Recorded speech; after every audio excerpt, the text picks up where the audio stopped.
Shalom peuple de Dieu, je vous salue tous au nom puissant de Jésus-Christ. Alors, je bénis le Seigneur pour ta vie, toi qui me suis en ce moment. Je bénis le Seigneur pour la vie de toutes les familles qui me suivent en ce moment. Que Dieu vous bénisse. Et je dis encore merci au Seigneur pour la force qu'il nous a donnée, pour le courage, pour le souffle de vie qu'il nous a donné, pour ce privilège d'être compté parmi le vivant en cette nouvelle année 2024, une année de succès, une année de consolation, une année de bénédiction, une année de surprises agréables. Je sais que cette année ne sera pas comme l'année passée, ce sera une année meilleure, une année de succès, une année de nouvelles choses.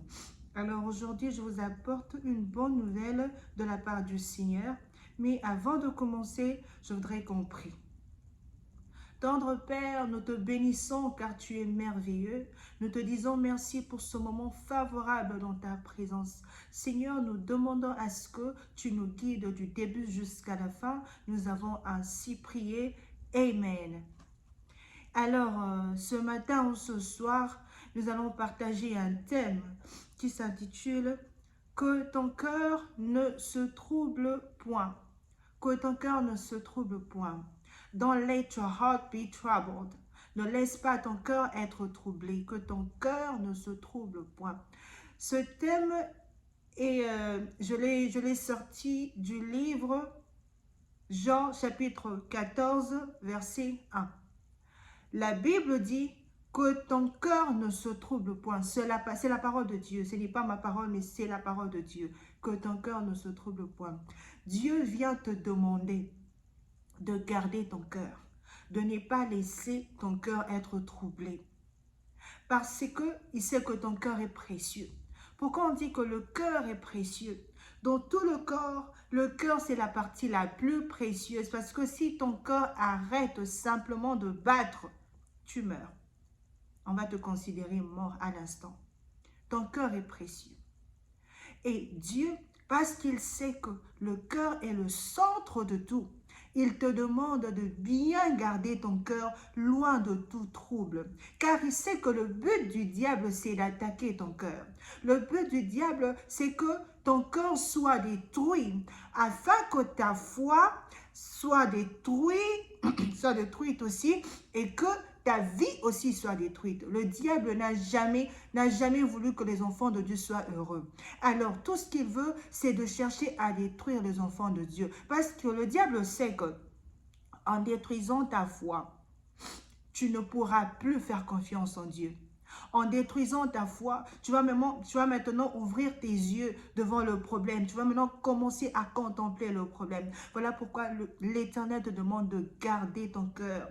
De garder ton cœur contre tout trouble, contre toute oppression, contre toute tribulation. Ne te laisse pas aller, ne te laisse pas emporter. L'Éternel sait que ton cœur est très précieux. Maman, papa, ton cœur est très précieux. L'Éternel te demande de le garder loin de tout trouble. Amen. Ce qui nous entoure, c'est ce qui entre dans nos cœurs. Ce n'est pas ce qui est loin, c'est ce qui nous entoure. C'est probablement ce que tu écoutes, ce qu'on vient te dire, ce que tu traverses. C'est ce qui nous entoure. Maintenant, c'est à ton tour de choisir ce que tu dois faire entrer et ce que tu ne dois pas faire entrer. La parole de Dieu doit être cette barrière qui va empêcher le trouble d'entrer dans nos cœurs. À chaque fois qu'un problème t'arrive, à chaque fois qu'une situation te dérange, pense à la parole de Dieu. Que cette parole te serve de barrière pour ne pas laisser pénétrer quoi que ce soit dans ton cœur. Car lorsque ça entre, ça va tout détruire. Ça va détruire ta foi. Ça va même t'empêcher de croire que Dieu existe. Ça va même t'empêcher de croire que Dieu est capable de faire quelque chose, de te sauver. Ça va même te pousser à douter de tout ce que Dieu a dit de toi. Voilà pourquoi tu dois garder ton cœur. Préserve ton cœur, épargne ton cœur de tout trouble. C'est ce que l'Éternel me demande de dire ce matin ou ce soir. La Bible dit que ton cœur ne se trouble point. Crois en Dieu et crois en moi. Pourquoi le Christ nous dit cela? Parce que c'est lui notre assurance. Nous allons lire ça dans Jean chapitre 14, verset 1 jusqu'au verset 2. John chapter 14, verse 1 to verse 2. Je lis au nom puissant de Jésus-Christ. Que votre cœur ne se trouble point. Croyez en Dieu et croyez en moi. Il y a plusieurs demeures dans la maison de mon Père. Si cela n'était pas, je vous l'aurais dit. Je vais vous préparer une place. Parole du Seigneur. Ça, c'est la parole de Dieu, ce n'est pas la parole d'une personne. Ici, l'Éternel nous donne sa parole. Ici, l'Éternel nous promet. Maman, papa, jeune sœur, jeune frère, l'Éternel vient te parler. Il te dit que ton cœur ne se trouble point. Crois en lui, crois en Dieu. Pourquoi Jésus te dit crois en Dieu et crois en moi? Parce que Jésus-Christ, c'est lui-même Dieu. Jésus-Christ, c'est lui-même Dieu. Il a la solution à tous les problèmes. Il a la solution à ton mariage. Il a la solution à ta maladie. Il a la solution à toutes les situations qui dérangent ta famille. Et parce qu'il a la solution, il a la maîtrise de tout. Il te demande de garder ton cœur, de ne pas te laisser concentrer sur ce problème parce que tu n'auras jamais de solution. Lorsque tu laisses le problème t'es submergé, lorsque tu laisses le problème t'engloutir, tu laisses le problème te détruire, tu laisses le problème entrer dans ton cœur, alors ça va complètement te détruire. Et c'est ce qui fait en sorte que plusieurs personnes deviennent malades. C'est ce qui conduit plusieurs personnes à la mort. Pourquoi? Parce que tu as laissé ton cœur. Tu as laissé ton cœur, tu as exposé ton cœur au problème. Tout ce qu'on te dit, tu entends. On vient t'apprendre une histoire. Tu es là, tu t'intéresses à tout. Tu considères tout. Tu laisses tout entrer. C'est toujours toi qui te lamentes. Lorsque la belle famille vient te déranger, lorsque la belle famille vient t'insulter, tu n'as pas à considérer ça. Lorsque tu considères cela, ça ne va rien changer. Tu n'auras jamais de solution. Mais fais plutôt confiance en Dieu. Celui qui t'a promis, c'est lui qui a des solutions. Il te promet, il te dit, crois en moi. Tu sais, la parole de Dieu, ce n'est pas la parole d'un homme. L'Éternel ne ment pas. Il te parle avec assurance. Crois en moi, c'est moi qui ai la solution. C'est moi qui ai ton soutien. C'est moi qui suis ton soutien, pardon. C'est moi qui ai tout ce dont tu cherches. J'ai la paix, j'ai la joie, j'ai le bonheur, j'ai l'argent, j'ai le travail, j'ai le bonheur, j'ai tout ce que tu cherches. Le mariage, j'en ai. La paix dans le mariage, j'en ai. Ne va pas chercher ailleurs. Il veut que tu te rendes compte de la parole, de la promesse qui t'a faite et que tu places ton regard sur l'œuvre de la croix. Que tu t'intéresses à ce que Jésus-Christ a fait sur la croix et non à ce que tu es en train de vivre. L'Éternel veut que tu comprennes qu'il a déjà tout accompli sur la croix. Il a tout payé sur la croix de Golgotha. Tu n'as pas à t'inquiéter. Tu n'as pas à te déranger. Ta solution est entre les mains de Dieu. Il a déjà tout accompli. Il a déjà tout fait pour toi. Il vient te dire, ma sœur, mon frère, prends courage, ne désespère pas. Continue à croire en Jésus. Continue à espérer. Sois cette personne qui glorifie Dieu pendant que ça ne va pas. Soit c'est ce genre de personne qui célèbre l'Éternel lorsqu'on l'insulte. Soit ce genre de personne qui célèbre l'Éternel devant les négativités, devant les inquiétudes, devant les problèmes, devant les maladies incurables, devant les tempêtes. Même lorsque tu ne vois plus, il n'y a plus de chemin pour toi. Tu ne sais même plus par où commencer. Célèbre l'Éternel. Il veut que tu sois ce genre de personne parce que c'est lui la solution. Lorsque quelqu'un te dit, viens t'assurer, imagine que tu as besoin d'argent, tu vas chez ton ami, tu lui demandes de te prêter de l'argent. Tu lui dis, prête-moi de l'argent. Il t'assure et te dit, alors demain, à la première heure, je viendrai te donner de l'argent. Tu seras rempli d'assurance. Déjà, tu commenceras déjà à faire des projets. Ok, dès qu'il arrive, je vais faire ceci, je ferai cela. Mais parce qu'il est un homme, Il peut y arriver qu'il ne vienne pas ou qu'il change d'avis. C'est un homme. Mais celui qui te promet, il n'est pas un homme. Lorsqu'il promet, il le réalise. Il vient te dire que ton cœur ne se trouble point. Maman, tu n'as pas de raison pour me dire que non, ma soeur, je veux quand même m'inquiéter. Si tu t'inquiètes, tu es sûr que cette inquiétude va t'apporter la solution? Non. Celui qui te promet ne ment pas. Celui qui te promet t'a donné ce que l'argent ne donne pas. Celui qui te promet t'a donné la vie que tu n'as pas demandé. Tu ne lui as pas demandé de venir sur cette terre. Il a commencé à te donner ce que l'argent ne donne pas, ce que la relation ne donne pas, ce que ce monde ne peut jamais te donner. Il t'a donné la paix, il t'a donné la joie, il t'a donné la vie éternelle. Il t'a donné son Fils unique. Il t'a sauvé. Il t'a sorti du mal. Il t'a sorti du péché. Ce que l'argent ne peut pas faire parce que l'argent est limité. Et il te demande de croire en lui. Toi, tu veux me dire que non, il n'y a pas de raison pour moi de croire parce que la situation ne fait que s'empirer. Oh! Mais parce que ça s'empire, si tu t'éloignes de Dieu, qui va te sauver? Qui va te garder? Est-ce que là où tu pars, tu auras la sécurité, tu auras la protection, l'argent va te protéger? Il y en a qui sont morts et ont laissé de milliards. Il y en a qui sont morts et ont laissé des millions. Tu ne te poses pas la question. Parfois, tu verras une personne qui n'a rien, mais qui est tellement heureuse. Tu verras une autre personne qui est remplie de richesses, qui est remplie de matériel, mais qui n'est pas heureux, qui n'est pas heureuse. Pose-toi la question. La personne qui donne le bonheur, c'est Jésus. Lorsqu'il te dit, ma sœur, crois en moi, arrête de t'inquiéter. Arrête de t'inquiéter. Change ta façon de voir les choses. Dis, peu importe ce qui m'arrive, moi, je ne veux pas m'inquiéter. Peu importe le problème qui m'ont troublé l'année passée. Cette année, c'est une année de grandes choses. C'est une année de victoire. Mon cœur ne va jamais garder les erreurs d'hier. Mon cœur ne va jamais garder les inquiétudes, les problèmes que j'ai eu à faire hier. Mon cœur ne va pas garder les blessures intérieures. Il y en a qui jusqu'aujourd'hui gardent encore le mal qu'on les a fait hier.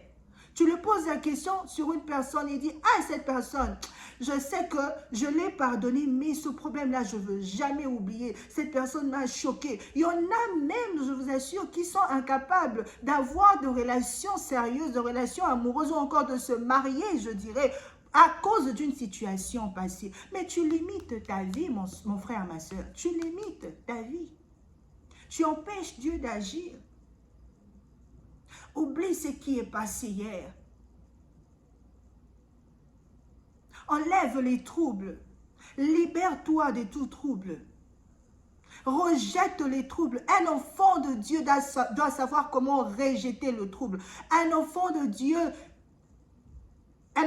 doesn't keep les troubles dans son cœur. You don't have to keep. Tu n'as pas besoin de garder le trouble dans ton cœur parce que tu es enfant de Dieu. Tu dois laisser ton cœur open pour Dieu d'agir. Toi, tu es là, tu as toujours d'inquiétude, tu as toujours d'histoire. Tu as toujours à dire. Lorsqu'on te parle, la personne, elle ne m'intéresse pas à cause de ce qui s'est passé. Regarde, il a fait ceci, il a fait cela. Libère-toi de tout ça pour que Dieu te bénisse. Enlève tous les troubles. Enlève tous les problèmes. Oublie tous les problèmes. Car l'Éternel, il a la solution à tout. Il a la solution à tous tes problèmes. Pour ton mariage, il a la solution. Pour le problème d'enfant, il a la solution. Il te promet, il te dit, crois en moi, car c'est lui la clé. Il a la clé, il a tout ce qu'il faut pour te bénir. Tu n'as pas à fournir des efforts personnels. Tes efforts personnels vont t'induire en erreur. Ça va juste te surcharger au fait. Parce que lorsque tu donnes ta vie à Dieu, lorsque tu laisses ton cœur à Dieu, lorsque tu laisses à Dieu le volant de ta vie, tu verras que tu seras tellement posé et que lui fera tout à ta place. Mais lorsque toi, tu prends ce fardeau-là, tu acceptes de transporter ou encore de porter le fardeau de ta vie, tu seras tellement épuisé. Tu seras tellement épuisé et tu ne pourras même plus continuer le chemin. Tu n'as pas de force, tu n'as pas de solution, tu n'as aucun moyen de donner la solution à ton problème. Non. Et là où tu iras, tu n'auras jamais de solution, ça je t'apprends. Parce que le monde ne donne que ce qui est éphémère. Et tu vas regretter. Pour que tu ne regrettes pas, reste là où tu es et continue à croire en Dieu. Vous savez, lorsque le diable remarque qu'un enfant de Dieu, qu'une personne commence à chercher le royaume de Dieu, son but c'est maintenant de combattre la personne. Son but, c'est maintenant de chercher à te faire comprendre que tu es dans l'erreur, à ouvrir tes yeux sur tes problèmes, à te faire voir la gravité ou encore la grandeur de tes problèmes, à te dire, mais Déborah, toi tu dis être enfant de Dieu, tu dis que tu as Dieu, tu dis que tu pries, comment est-ce que tu peux te retrouver dans ce genre de situation? Il vient maintenant déranger tes pensées afin que toi, tu diminues ta foi et que tu ouvres ton cœur, tu considères le problème afin qu'il prenne l'espace de pouvoir bien te détruire. Parce que vous savez, un homme de foi ou une femme de foi, ce sont des personnes qui ne tombent pas. Un homme de foi peut déplacer la montagne. Un homme de foi, c'est une personne qui peut changer les situations. Mais lorsque ta foi commence à être détruite, tu ne seras plus capable. C'est ça le but du diable, de détruire ton cœur, de détruire ta foi, afin qu'il détruise carrément ta vie. Alors sois sage, comprends que les problèmes peuvent arriver, mais ça ne vaut pas la peine de considérer ces problèmes parce qu'en considérant les problèmes, tu ne fixes pas ce problème. Tu ne trouveras pas de solution à ça. Ça m'a toujours dérangé de voir les chrétiens qui privilègent leurs problèmes. Ils disent que, oh, que je veux trouver ma solution. Oui, je ne suis pas, en fait. Le problème, c'est que je ne suis pas contre ça parce que nous devons être conscients de ce qui nous arrive. Mais nous ne devons pas faire de ce problème notre priorité. Prends ce problème. Vas-y, expose-le à Jésus. Expose ce problème à Jésus. Dis-lui, Seigneur, regarde le problème qui m'arrive. Moi, dans mon cœur, je ne garde pas ce problème. Je garde ta parole. Je garde ce que tu me dis. Moi, tout ce qui m'intéresse, c'est la parole de Dieu. Je sais qu'il est là. Je sais qu'il est capable. Je sais qu'il est la solution. Je sais que c'est lui qui peut frayer un chemin pour que je passe. Aujourd'hui, c'est difficile, mais demain, ça sera facile. Oui, ça semble être compliqué. Ce n'est pas tel que tu as demandé à Dieu. Mais continue à croire. Il a plusieurs façons de faire les choses. Il a plusieurs façons de bénir. Continue à croire en lui. Il est capable de frayer un chemin. Il est capable de descendre en ce moment et de modifier, de transformer ta vie, de métamorphoser ta vie. Ce qui t'ont connu hier ne pourra même plus te reconnaître aujourd'hui à cause de ce qu'il est capable de faire. Alors continue à faire confiance en Dieu. Pour tes études, continue à lui faire confiance. Pour ton foyer, continue. Vous savez, l'Éternel est celui qui bénit. Oui, on ne nous demande pas d'être des lazy. On ne te demande pas de croiser les bras, de ne pas aller chercher le travail, de ne pas aller étudier et de rester là pour attendre, pour dire Dieu va me bénir. Non, on te demande d'être courageux et de faire confiance en Dieu. Vas-y, cherche le travail et dis-toi que pendant que je vais chercher le travail, l'Éternel est capable de faire en sorte qu'on me donne le travail, que je trouve le travail. Il est capable de faire en sorte que je trouve faveur devant ces personnes. Oui, c'est lui qui m'accompagne, c'est lui qui me soutient, il est capable. C'est comme ça qu'il va agir. Mais que ce problème-là ne devienne pas ta priorité. La seule priorité de ta vie, c'est le Seigneur. C'est lui qui bénit. Il est capable de mettre sur ton chemin les bonnes personnes. Il est capable de te favoriser. Oui, il en est capable. Alors, ne t'inquiète pas. Tu es sur la bonne voie. Même quand ça s'empire, ne t'inquiète pas. Vous savez, il y a une histoire que j'aime. Il y avait la tempête. Il y avait la tempête. Jésus-Christ était dans la barque. Pendant que Jésus-Christ leur a dit, allons sur l'autre bord. C'était la parole du Seigneur, je viens de dire. C'était la parole du Seigneur. Allons. Jésus-Christ te dit, allons. C'est lui qui te le dit. Mais non, pendant que vous traversez, il y a le vent qui souffle. La tempête arrive. Rappelle-toi de cette parole. Rappelle-toi de cette parole. J'arriverai. J'irai sur l'autre bord. Je n'ai pas à m'inquiéter. Ne sois pas troublé quand le vent arrive. Ne sois pas troublé quand la tempête arrive. Parce que Jésus-Christ est dans la barque. Réveille Jésus-Christ. Ne laisse pas entrer le trouble dans ton cœur. Ne laisse pas entrer le problème dans ton cœur. Ne regarde pas ce qui te dérange. Je veux maintenant te communiquer, te dire ce que tu dois laisser entrer. Parce qu'on a dit ne laisse pas entrer le trouble. Mais ce que tu dois laisser entrer dans ton cœur, c'est la joie, c'est le bonheur, c'est la parole de Dieu, c'est la promesse qui t'a faite, c'est ce qui va t'encourager, ce qui va t'aider à continuer à lui faire confiance et à garder ton assurance. Rappelle-toi, il m'a dit que j'arriverai. Il m'a dit, allons, la parole qui m'accompagne, c'est la parole de Dieu. Oui, je sais que l'Éternel ne ment pas. C'est lui qui m'avait dit de faire ça. Si ça ne marche pas, ce n'est pas le diable, ce n'est pas ma famille, c'est lui-même. Il est au contrôle de tout. Je n'aurai pas peur. Je continue à le faire confiance. Don't give up. Don't give up on him. N'arrête pas de croire en lui. N'abandonne pas. N'abandonne pas. Continue à croire. Continue à croire. N'abandonne pas. Même lorsque ça ne marche pas. Même lorsque ce n'est pas ce que l'Éternel a dit. Dois continuer à croire. Car c'est la parole de Dieu. Continue à garder la parole qu'il t'a donnée, qu'il t'a faite. Continue à garder cela. Continue à croire que c'est possible. Amen.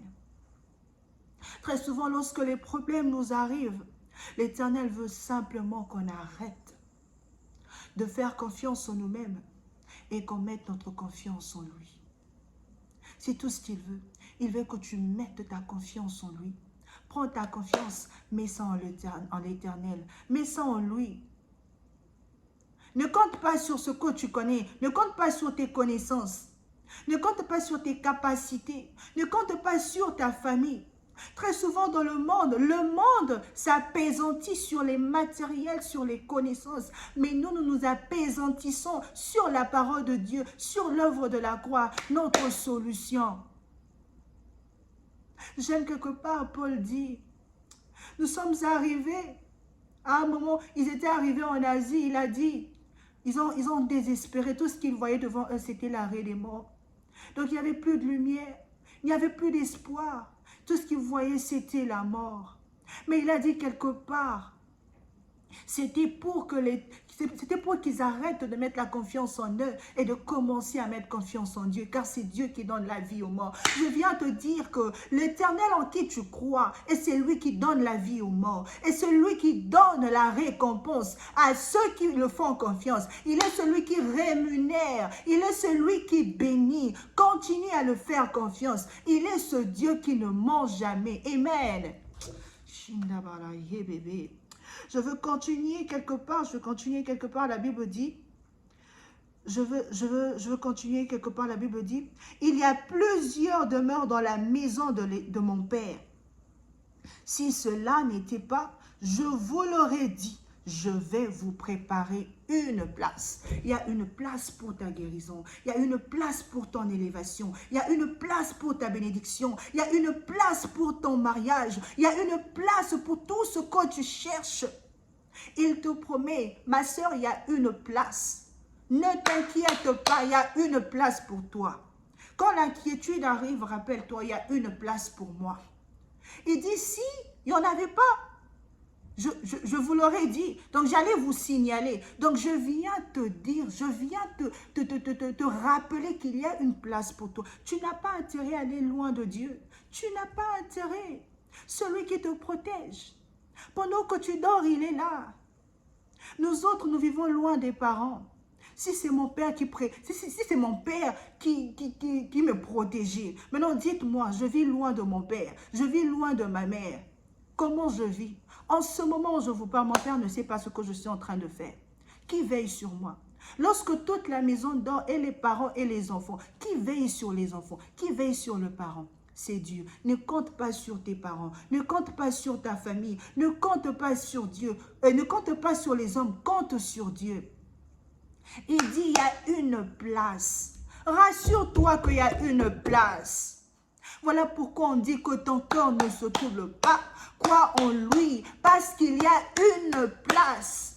Ma soeur, il y a une place pour toi. Si ton cœur était en train de se troubler, en ce moment, je viens parler à ce cœur qui était rempli de troubles, qui était rempli d'iniquité, qui était rempli d'inquiétude, pardon, qui était rempli des tribulations, des oppressions. Je viens parler à ce cœur. Je viens demander à ce cœur de ne plus garder le trouble parce que l'Éternel est là. Il a une place pour toi. Il a une place pour toi. Il a une place pour toi. Une meilleure place pour toi. Il y a une place pour toi dans la maison de Dieu. Il y a une place pour ton élévation. Oui, garde ton calme. L'Éternel sait. Ton papa sait. Il est là. L'année passée était sûrement rempli des problèmes, rempli des situations compliquées. Mais je viens te donner cette parole. Cette année, Dieu fera en sorte que cette année soit une année de bénédiction pour toi. Cette année, ne garde pas les douleurs, ne garde pas tout ce qu'on t'a dit hier. Cette année, ne garde pas les tribulations, ne garde pas les situations compliquées, car cette année est une année différente. Ce qui t'a troublé hier ne te troublera pas aujourd'hui. Car le Christ est là. Il m'a envoyé te dire que ton corps ne se trouble point, car c'est lui la solution, c'est lui ton assurance. Accroche-toi à lui, accroche-toi, rappelle-toi toujours de cette parole. Fais de cette parole ton ami, que ça soit cette barrière qui va t'empêcher de t'intéresser aux problèmes. Plusieurs sont morts, plusieurs filles ont laissé le Seigneur à cause de la peur, à cause des situations compliquées. À toi, je viens dire que la solution que tu iras chercher dans le monde va te détruire. Reste accroché au Seigneur. Amen. Nous allons prier. Éternel, l'Éternel nous a parlé ce matin ou ce soir. Il nous a demandé de garder nos cœurs. Parce qu'il sait que le cœur est précieux. Il sait que si seulement tu détruis ton cœur, ta foi sera détruite. Tu vas demander au Seigneur de garder ton cœur loin de tout trouble, loin de toute oppression, loin de toute tribulation, afin qu'il soit le seul qui prend la place dans ton cœur, afin qu'il demeure la priorité, afin que tu ne donnes pas la place à d'autres choses, afin que l'Éternel demeure le number one de ta vie. Tu vas prier, tu vas demander au Seigneur de garder ton cœur cette année, là où tu avais laissé la place à d'autres choses l'année passée, que cette année, ton cœur lui appartienne. Tu vas prier au nom puissant de Jésus. Shindala hiba baba yenda ba ye, shintekala hiba baba yende ba, shunde bala hibebe. Éternel, je viens, Seigneur, te montrer le cœur de ce papa, de cette maman éternelle. Oh Jésus, Shentema, sois la priorité, Seigneur, de nos cœurs. Oh Shiba baba yintema na ye, là où, Seigneur, nos cœurs étaient troublés, éternel. Laisse que, éternel, tu apportes la paix. Laisse que tu apportes la paix, que tu nous éloignes de tout trouble, éternel, et qu'on fasse de toi notre priorité. Là où on était, Seigneur, incapable, éternel, Sheba baba, de nous rappeler de ta parole, qu'aujourd'hui, Seigneur, qu'on se rappelle de cette parole qui nous dit de croire en toi, car c'est toi l'assurance, car c'est toi qui as la solution, car tu as tout vaincu pour nous, tu as tout vaincu sur la croix de Golgotha, tu as tout accompli pour nous, tu as tout gagné pour nous. Oh Jésus, que ton nom soit béni. Merci pour ce cœur que tu as restauré. Merci pour ce cœur que tu as restauré. Au nom puissant de Jésus. Tu vas toucher ton cœur, je veux prier pour toi. Tendre Père, nous te bénissons pour ce moment précieux. Tu viens de nous parler, Seigneur, par rapport au cœur. Tu nous as montré comment est-ce que, Seigneur, le cœur est précieux dans la vie de l'homme et que le diable, pour détruire la foi d'une personne, il vient il vient commencer par détruire le cœur de la personne. Car lorsque le cœur commence à accumuler les problèmes, les troubles, c'est alors que la foi commencera à être détruite. Seigneur, nous venons te remercier pour cette révélation. Nous venons te remercier parce que nous avons compris, Seigneur, que nos cœurs, Seigneur, ne peuvent pas garder le problème. Car la personne qui a droit de demeurer dans nos cœurs, c'est Jésus. Merci parce que tu nous as fait comprendre que devant tout le trouble, nous devons penser à toi. Nous devons faire de ta parole, Seigneur, cette barrière qui rejette les troubles, afin que nous bénéficions de ta gloire, afin que nous bénéficions, Seigneur, de toutes tes promesses. Merci parce que tu as épargné, Seigneur, tes enfants de tous les troubles. Merci parce que nos cœurs sont remplis de paix. Merci parce que cette année est une année de consolation et une année, Seigneur, de bénédiction. Merci parce que tu es le seul qui règne dans nos cœurs. Et Seigneur, peu importe ce qui va arriver à tes enfants, Seigneur, ils vont se rappeler de ta parole et ne vont plus jamais laisser le trouble déranger leur cœur. Au nom puissant de Jésus, nous avons ainsi prié. Amen. Que Dieu nous bénisse.